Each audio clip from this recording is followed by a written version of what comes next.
அரசு பேருந்து ஊழியர்களின் அராஜகம். திருப்பூரில் ஒரு வயதான முதியவரை பேருந்திலிருந்து கட்டாயப்படுத்தி கீழே இறக்கிவிட்ட சம்பவம் இப்போ சோசியல் மீடியால தீயாய் பரவி வருது. கோவை ஹாஸ்பிட்டல்ல ட்ரீட்மெண்ட் முடிச்சிட்டு ஒட்டன்சத்திரம் போறதுக்காக 57 வயதான சுரேஷ்குமார் என்ற முதியவர் திருப்பூர் கோவில் வழி பேருந்து நிலையத்துல மதுரை போற அரசு பேருந்துல ஏறியிருக்காரு. ஆனா அந்த வண்டி ஓட்டுநரும் நடத்துனரும் வண்டி 12 மணிக்குத்தான் எடுப்போம்னு சொல்லி முதியவர்கிட்ட ரொம்ப அநாகரீகமா பேசியிருக்காங்க. அது மட்டும் இல்லாம அவரோட பைகளை வண்டியிலிருந்து கீழே தூக்கி வீசி அவரையும் அராஜகமா இறக்கி விட்டுருக்காங்க. மதுரை போற வண்டி ஒட்டன்சத்திரத்துல நிக்காதுன்னு அவங்க சொன்ன விசித்திரமான வாதத்தை பார்த்து அங்கிருந்த பொதுமக்கள் செம கடுப்பாகி வீடியோ எடுத்து சோசியல் மீடியால போட்டுட்டாங்க. ட்ரீட்மெண்ட் முடிஞ்சு சோர்வா வந்த ஒரு முதியவர்கிட்ட இப்படியா நடந்துக்கிறது? இந்த ஓட்டுநர் நடத்துனர் மேல கடுமையான நடவடிக்கை எடுக்கணுமா வேண்டாமா? உங்களோட கருத்தை உடனே கமெண்ட்ல சொல்லுங்க.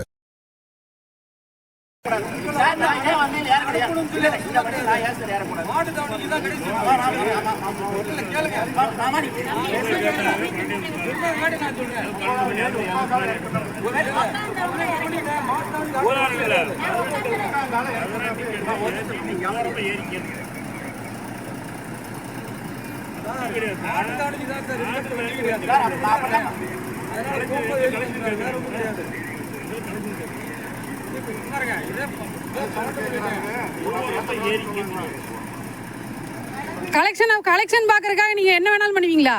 உங்க கம்பெனிக்கு நீங்க கலெக்ஷன் பாக்குறதுக்கு யாருக்கு வேலை பாக்குறீங்க? யாருக்கு வேலை பாக்குறீங்க? இல்ல யாருக்கு வேலை பாக்குறீங்க? நீங்க யாருக்கு வேலை பாக்குறீங்க?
என்ன சொன்னாங்க?